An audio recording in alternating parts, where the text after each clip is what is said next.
The Phoenix real estate market got a bit tighter last week. Don't throw anything. Yeah, with the pandemic, you would expect the number of houses sold to be down, and it was. Single-family houses were down 30% last week compared to a year ago. The sales were. But at the same time, the number of houses hitting the market last week was down almost as much, down 27%.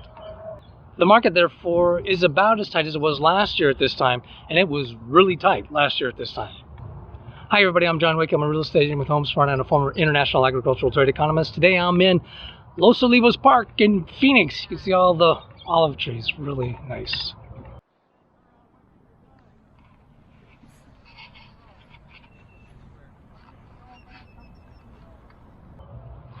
If you like this video, please remember to like, subscribe, or leave a comment. I'd appreciate it. Thanks.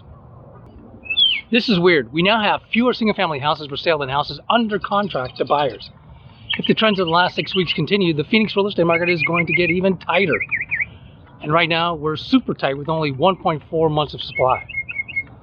The number of single-family houses hitting the market has been more or less flat for a few weeks now. But the number of houses for sale has been trending down for 5 weeks. We have 33% fewer houses for sale than a year ago at this time. The total number of houses under contract to buyers is up 27% from 4 weeks ago, and that's almost the same as a year ago. So the first thing it looks like to get back to normal will be the number of houses under contract to buyers. The number of houses actually sold continues to increase after bottoming out about 3 weeks ago. I expect sales to continue to increase for several weeks at least. May and June are traditionally the end of the high season for house sales in Phoenix. This year, I don't know what will happen. Maybe house sales won't follow as much as usual in the early summer. Maybe some people who put off selling their houses the last 3 months will jump into the market this summer.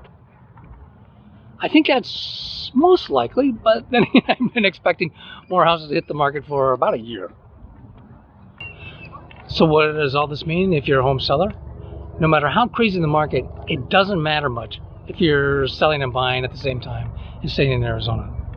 If prices are up, what you gain on the sale, you lose on the buy.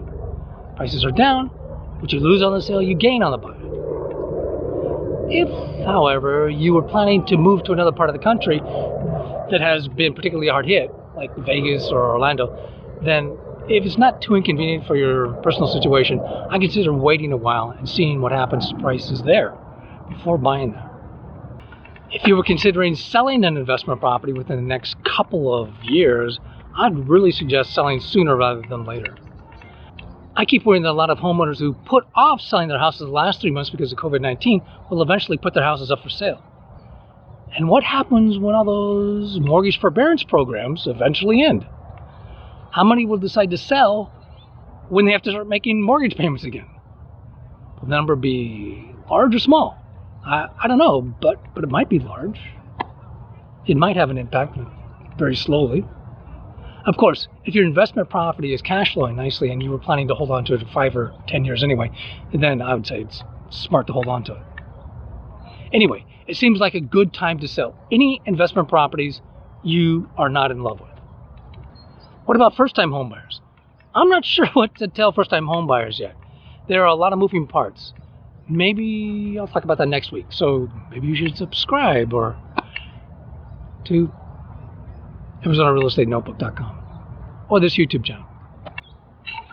Anyway, this market is crazy. You would think that in a pandemic that house prices would fall, but they're actually rather strong because a lot fewer people are putting their houses up for sale. And if you're looking for a good real estate agent, I can help you find your new favorite real estate agent. Just fill out the form near the top right of the homepage of Arizona Real Estate Notebook or realestateDakota.com. If you have any questions about Phoenix real estate economics, feel free to leave a comment below, or you can email, text, or call me. Thanks, everyone. Take care.